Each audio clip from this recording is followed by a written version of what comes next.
My name's Luke Hughes, and I'm one of the teaching pastors here at Midway, and I'm also now the young adult pastor.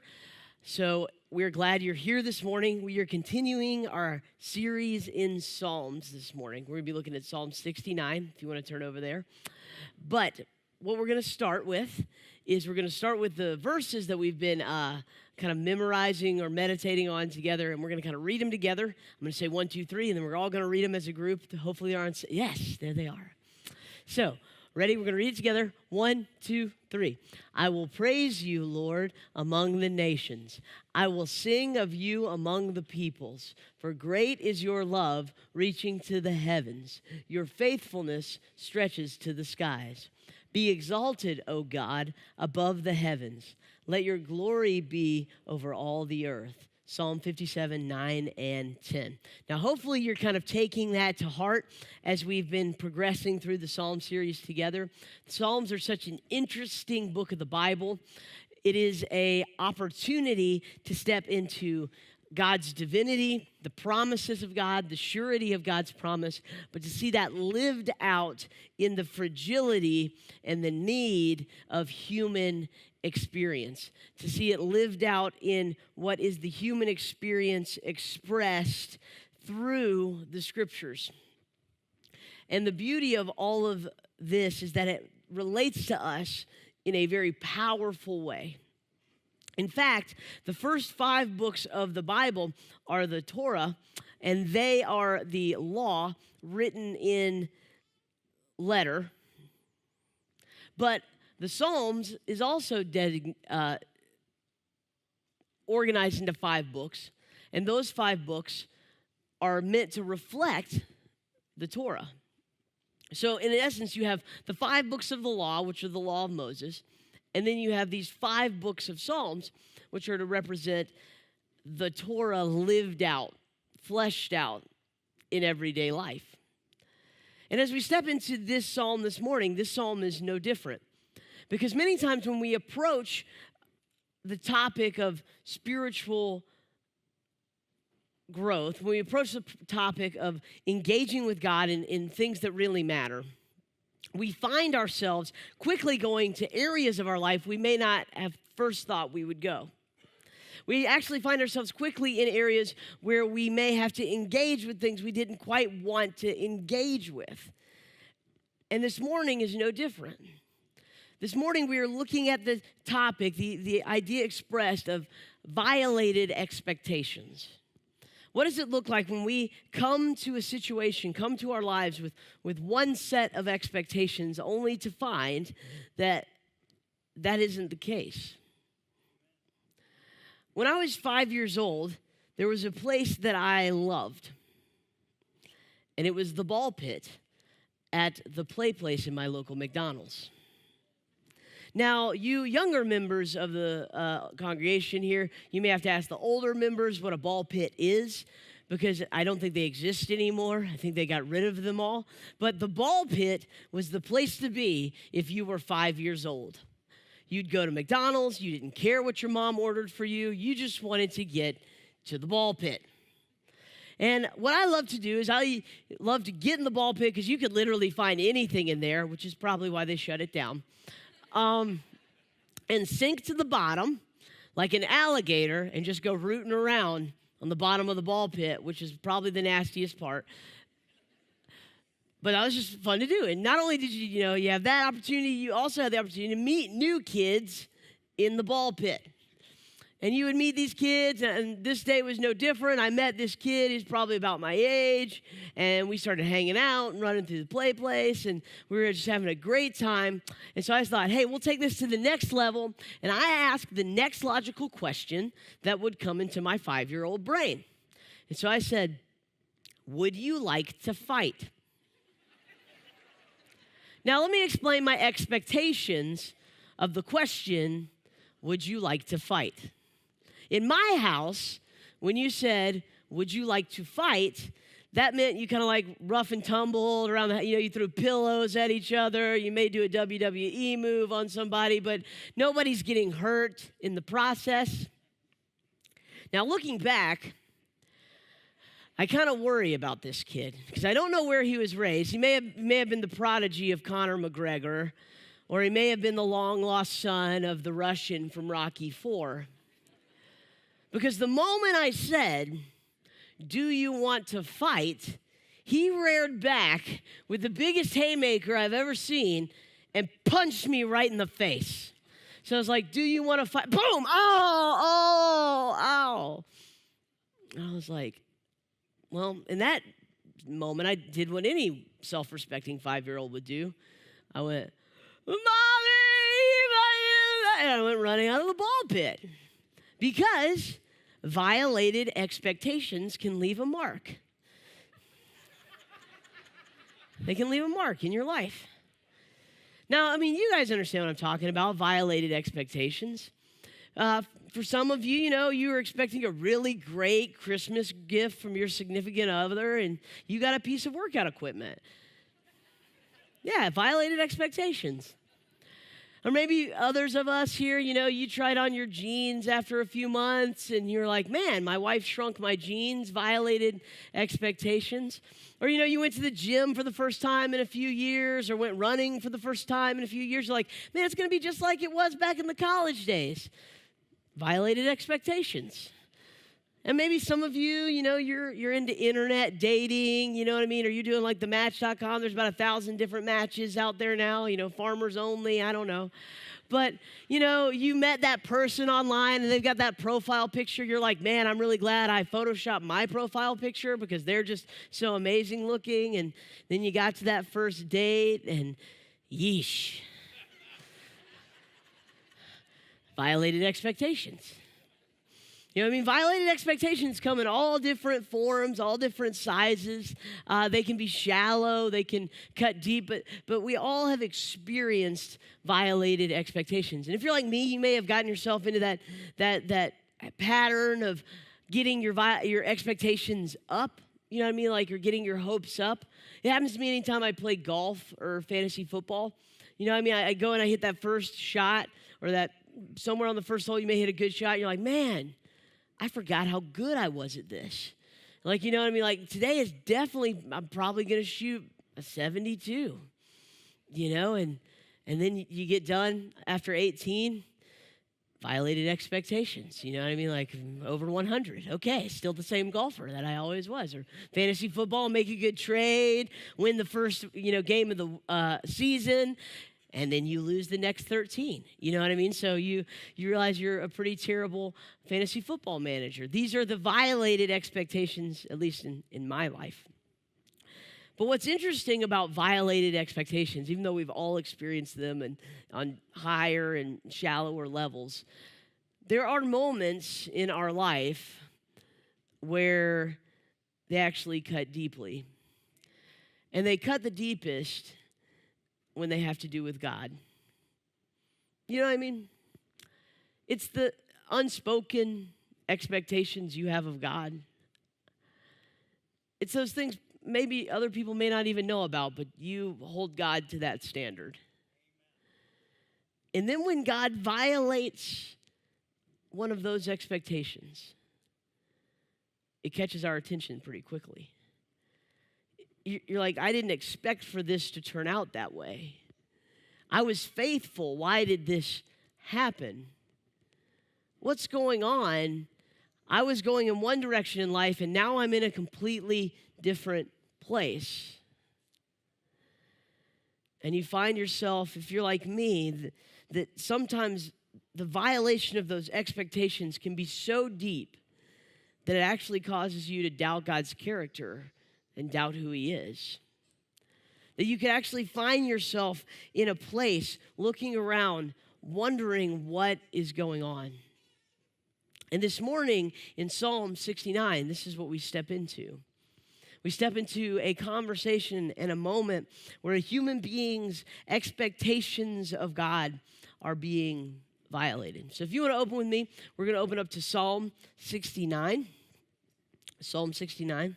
Now, what's interesting about this psalm, and this is the first time teaching in the psalm series that I haven't actually been able to, due to the length of the psalm, been able to teach it verse by verse. Most of the other psalms I've taught verse by verse, and we've covered the whole psalm. This one's a little bit too long to do that, but I would encourage you to go read this entire psalm, because the psalm is from the perspective of historically who we think. Tradition tells us it's David, and it is a call to God to hear him in his persecution, to hear him in this moment of need. And the beautiful thing about this psalm is it is this beautiful dance, this woven tapestry of God's promises to David, but also David's human, very human sometimes, responses to the troubles that he is experiencing in his life. And I would just encourage you to go read the whole psalm, because for me, it provides words to some of the seasons that I've found myself in life. Asking God, where are you? Asking God to show up. And I would just encourage you to explore that more deeply on your own. But beginning in Psalm 69, verse 6, this is what it says. Lord, the Lord Almighty, may those who hope in you not be disgraced because of me. God of Israel, may those who seek you not be put to shame because of me. For I endure scorn for your sake, and shame covers my face.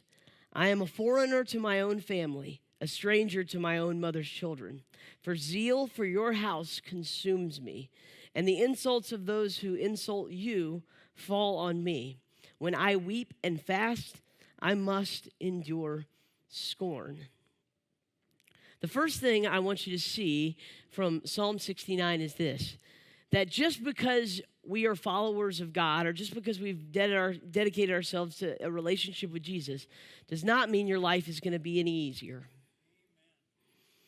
Now, it doesn't mean that violations of expectations won't be normal in an everyday part of your life.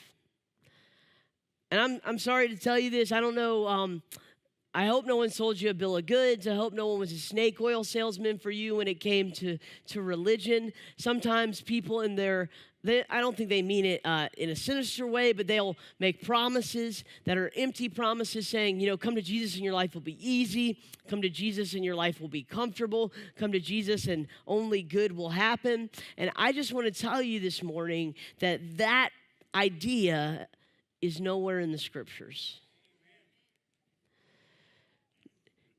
There's the promise of fulfillment. There's the promise of meaning. There's a promise that God will never let you go and be with you. But there is no promise of comfort. There is no promise that your life will get any easier. In fact, if you truly trust Jesus with your life, if you truly take him seriously, your life may actually get more complicated. Your life may get a little harder. Because your life may have to start to constrict and conform and move in the direction that Jesus has called you to.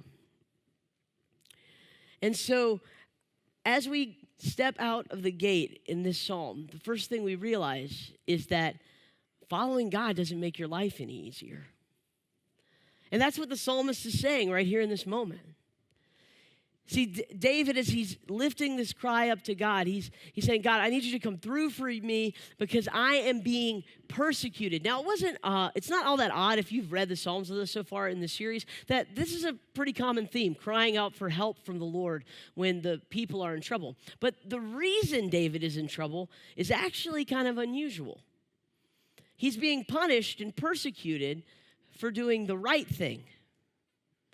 Now, that's kind of unusual. A lot of times people are being punished because of unrighteousness or sin or something that's been going on in their life, and they're coming back to God. But in this moment, David says, listen, I'm like a foreigner. I'm being scorned. The reason this is happening, God, is because of my zeal for your house. I've been going to church, God. I've been reading my Bible. I've been on time for my volunteer events, God. What is going on? And I think sometimes we step into this Jesus thing and we begin to think or get into the habit of thinking, the pattern of thinking that my life should be easier. It should be better because Jesus is a part of it. And can I just tell you, following God is not an immunity to problems. Following God does not make you immune from suffering. And in this moment, David is saying, God, I am in a hard season of life. And the scriptures say, yeah, it happens to all of us. Now, I don't know where you're at this morning, but the beauty of the scriptures is they don't make you empty promises. They just stand with you in the reality of where you are. Now, there are things that do make you empty promises. Like one of the things that I think is a big crock is life hacks. I don't know if you guys have seen life hacks. Life hacks, like typically they're on social media like Facebook or Twitter or like Instagram or Pinterest, your form of social media, whatever. Life hacks have invaded all, okay? Now, typically what a life hack is it's a picture or a saying or a thing you should do, a tip, that supposedly is going to help you with your life. One key example, eating a cupcake. They say, oh, it's hard to navigate that icing when you're eating a cupcake. So what you should do is take the bottom of the cupcake and put it on top and make a sandwich. You guys tracking with me? Have we seen these before? Okay, no? Okay, well, that's okay. I'll explain it to you. Now, here's the problem with that. Now, sure, okay, navigating the icing on a cupcake is a big deal. But the moment you go to turn the cupcake on its side to cut the bottom off, you're already creating more problems for yourself. Number one, the consistency of the cupcake. If you take a knife and cut the cupcake bottom off and it's too crumbly, you don't even have a cupcake to navigate anymore. You know what I'm saying? Like, you just have a pile of icing at that point. And then on top of that, typically cupcakes are trapezoidal in nature. So when you take the bottom off and you put it on top, it's not going to cover all the icing. Especially like the whole issue is like the icing to cupcake ratio that you're trying to navigate. So the moment you put it on top, it just basically becomes Niagara Falls of icing. You know what I mean? You're just like I was trying to eat one like this the other day, showing my wife how smart I was, and she just started laughing at me and took a picture. Life hacks are not all they're cracked up to be. Another one I saw was a Post-it note, like, take a Post-it note to clean out all the dust in between your computer keys. I was like, that sounds like a smart idea. And until you actually start trying to navigate like a Post-it note as a cleaning device, go home and try it. It doesn't work. And then you're sitting there like, oh yeah, life hacks are so much more efficient until you go, problem solved. And then the last one, this was my favorite one that I found. Some dude goes, need an easier way to make grilled cheese? Not really, but I'll watch. And he turned his toaster on its side and put cheese on the top and put it in the toaster. I was like, man, this is a life hack for like burning down your house. This is a great idea, why not? Turn it on its side and just put it in the toaster. And the whole point is that life hacks make all these empty promises, but they don't actually make your life better. In fact, a lot of times it makes for more work, especially when you read a life hack. It's like, okay, the first thing you're going to need is 37 magnets. Who has 37 magnets just sitting around their house? They're going to buy things for life hacks. Here's a life hack. Stop reading life hacks. But we have all these empty promises. But the scriptures don't do that. The scriptures will stand with you. They'll be there for you. God himself inspiring them and standing there with you. But the hard truth is, you will have hard times, and you will have hard seasons, and you will have to endure. In fact, what's beautiful about this passage is that Jesus emulates this passage later. It's very evident that Jesus knew Psalm 69. In fact, there's actually messianic, as you read it, when you read on your own time, the full thing, you'll see messianic undertones all throughout it about Jesus' crucifixion. And Jesus lives out, models out beautifully this psalm because Jesus himself is crying out to God saying, God, okay, I am righteous and I am being persecuted. I am of no blame and I am being persecuted. God, come and stand with me. Come and save me. Because there's this element of suffering that is in itself messianic, identifying with Jesus. It's a part of life. There's no way out. Continue on in the verses. We're going to skip down to verse 22. Now, this is the main reason I love this psalm. The moment we have to deal with the reality and grasp the fact that we may have to deal with hard seasons in our life, if you're human like me, most of us go to one place, beginning in verse 22.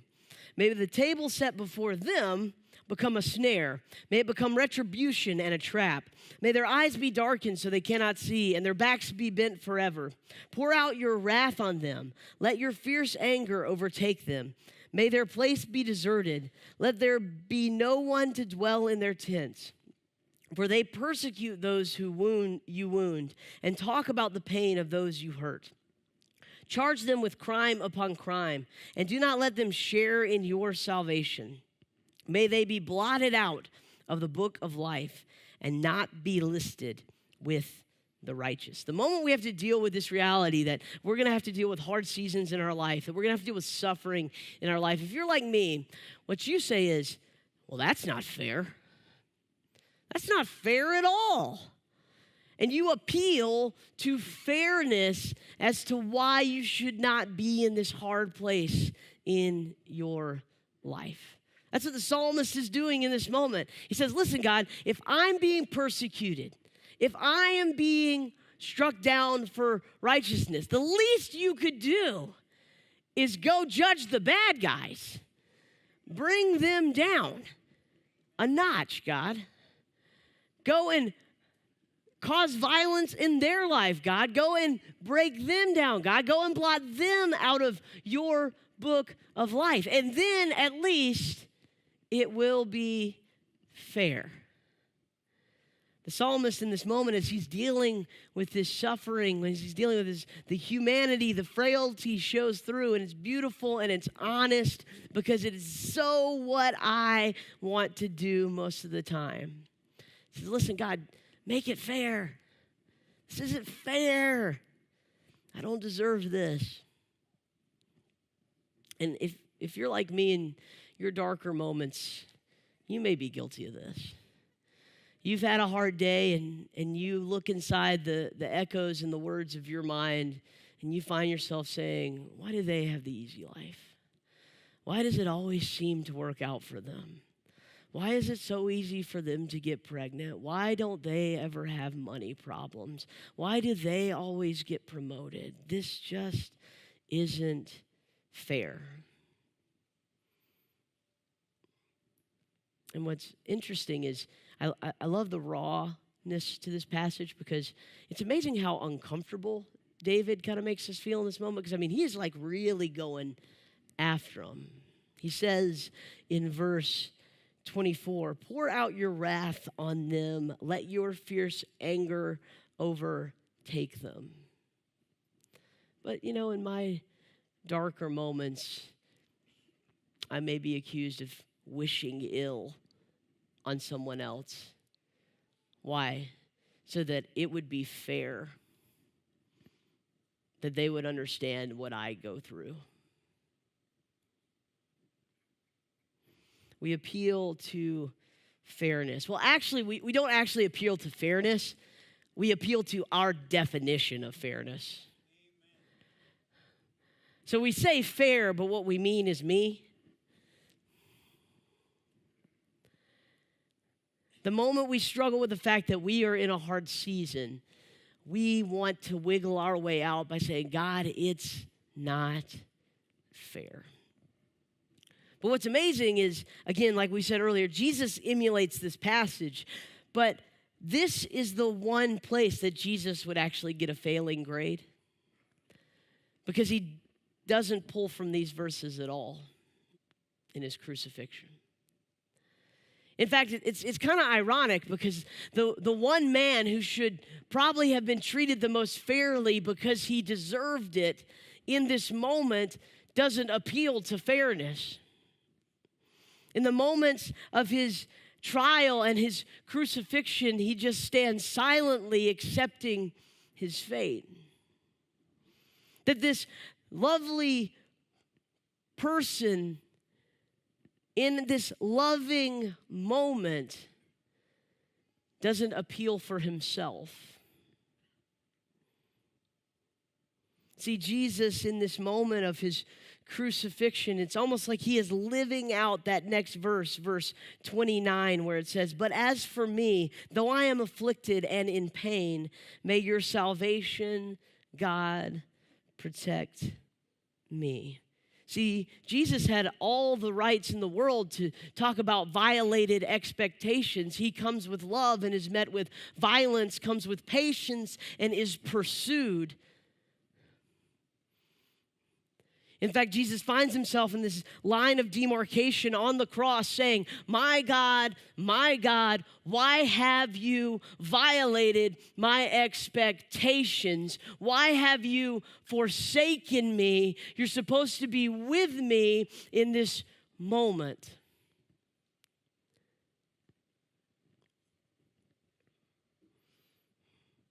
But Jesus was still obedient and trusting as his reality, as his expectations came crumbling down around him. And I just imagine him knowing this psalm, holding on to this verse, "But as for me, afflicted and in pain, may your salvation, God, protect me." And you have this surreal moment because Jesus dies.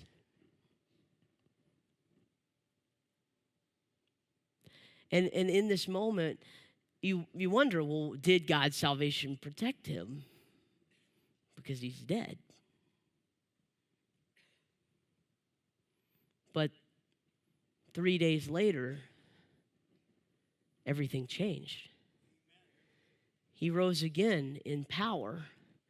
And God's promise and God's presence lived out through Jesus overcame and overwhelmed the grave. And in that moment, the man who did not take upon him selfishly the fairness that he was due made a way for salvation and us to be viewed fairly by God. And in that moment, he gave himself up for us. And then we remember back when he said, "Father, forgive them, for they know not what they do." So really, Jesus in verse 29, he wasn't saying, "But as for me, afflicted and in pain, may your salvation, God, protect me." He was saying, "May your salvation, God, protect them."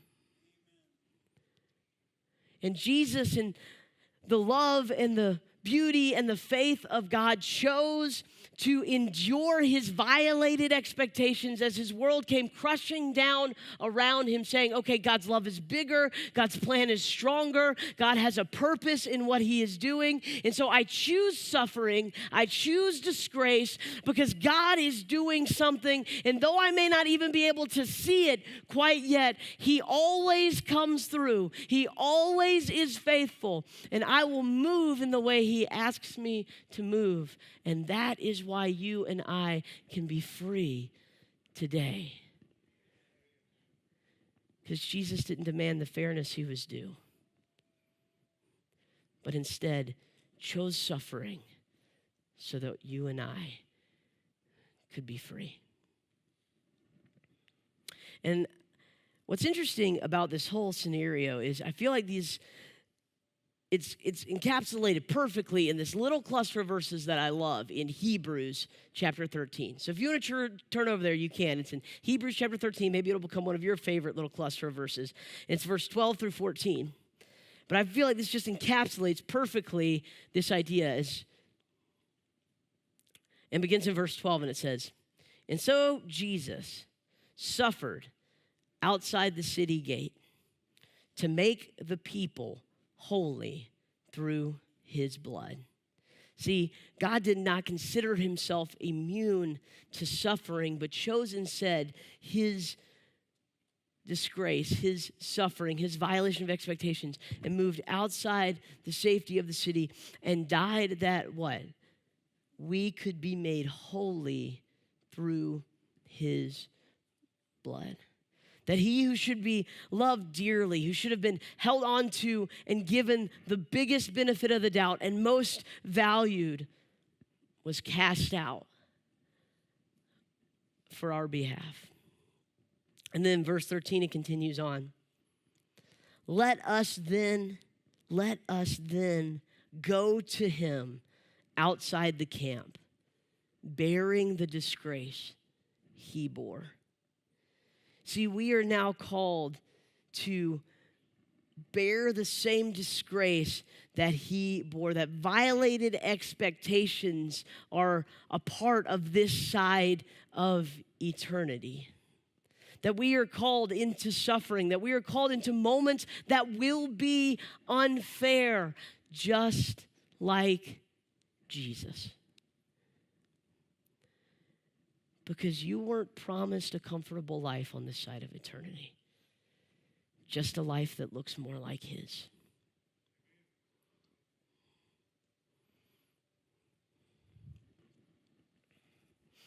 And it ends with verse 14. For here we do not have an enduring city, but we are looking for a city that is to come. Or the psalmist says it like this at the end of 69, verse 32. The poor will see and be glad. You who seek God, your hearts will live. The Lord hears the needy and does not despise his captive people. You hear that? The Lord hears the needy and he does not despise his captive people. He sees you in the moments that are unfair.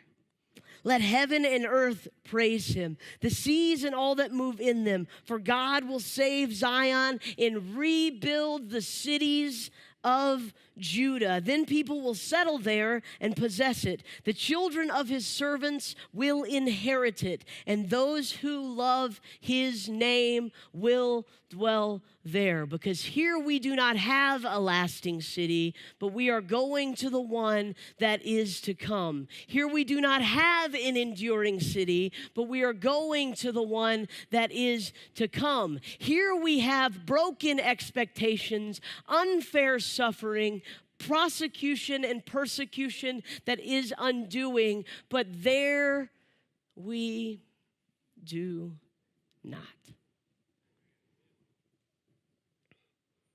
So we are called to be like Jesus, going to him outside the city gate. Because everyone that is in that city that thinks that it will endure has bought into a lie. In fact, that may be why God violates some of your expectations in the first place. Here we do not have a lasting city. But as we follow Jesus, we are going to the one that is to come. The one that he paid your way for.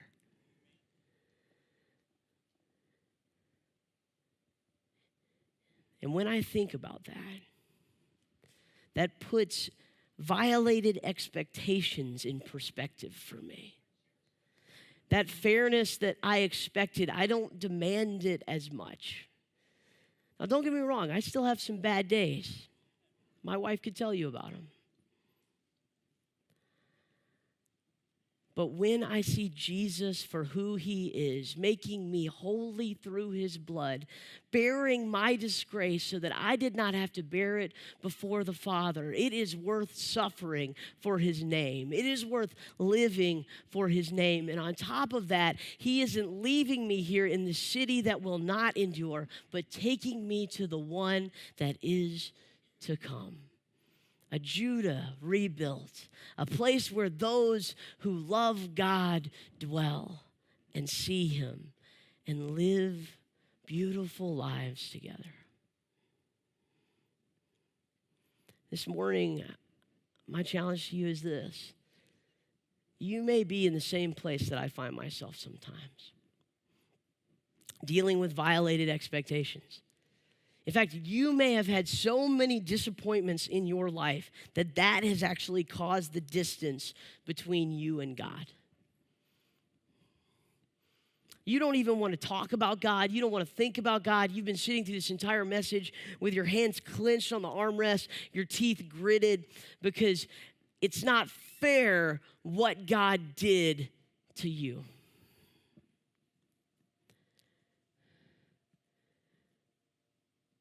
And I understand. I understand that pain is real. And in your life, it's real. But can I tell you something? The scriptures understand too. And that's why they don't give you any empty promises.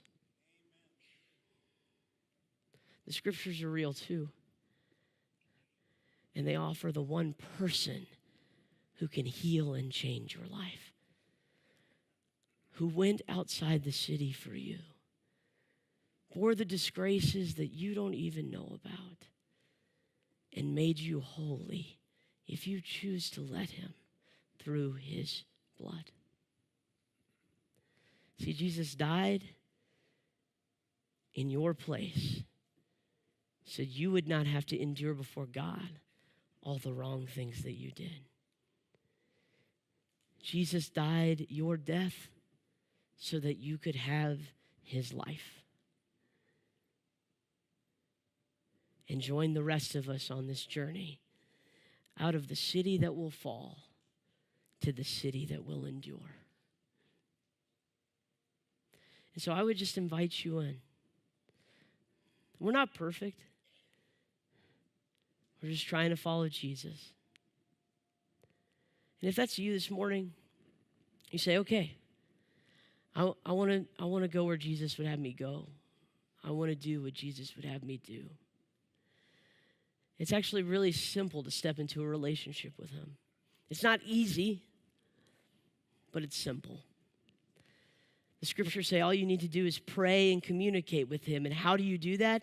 You just open your mind and your heart. You don't even have to speak physical words. You just speak through your heart and your mind, or you can say it out loud, whatever is more comfortable to you. But you just speak to Jesus.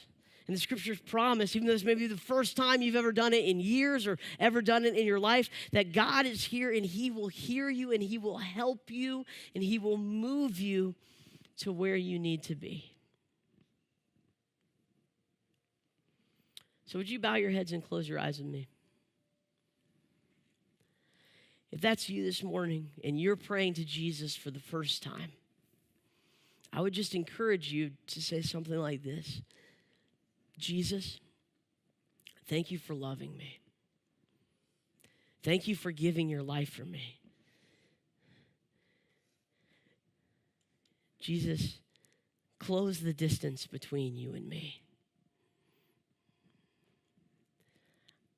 I know by the cross, by the giving of your life, I can be made in good standing with God.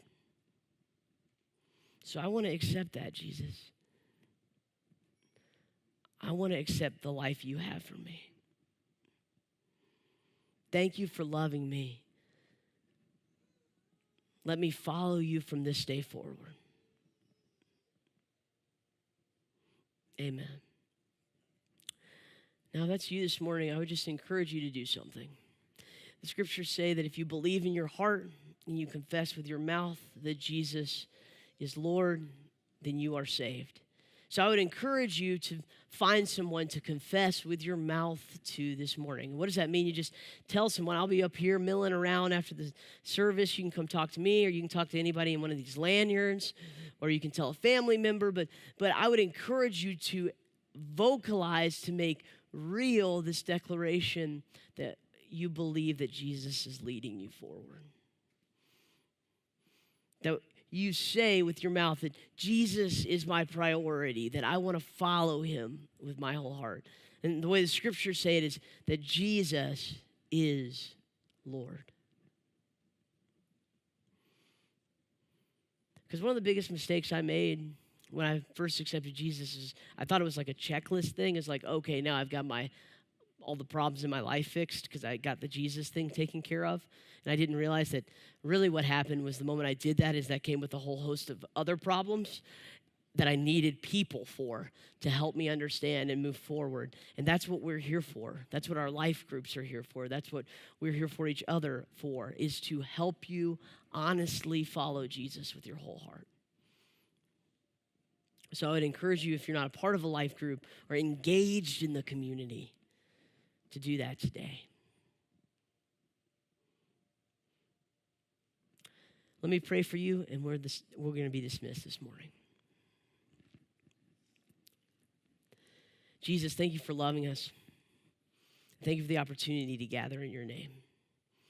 God, thank you for each person in each seat in this room, that you would be with their heart, that you would be close to them, that they would know that even through the hard times of life, the hard seasons of life, that you desire to move them forward, that you are there with them, that though sometimes there are no easy fixes, they can know and trust that you are present. That in many ways, God, you have already gone before them in that suffering, in that disgrace, bearing it on the cross to heal us and free us and save us.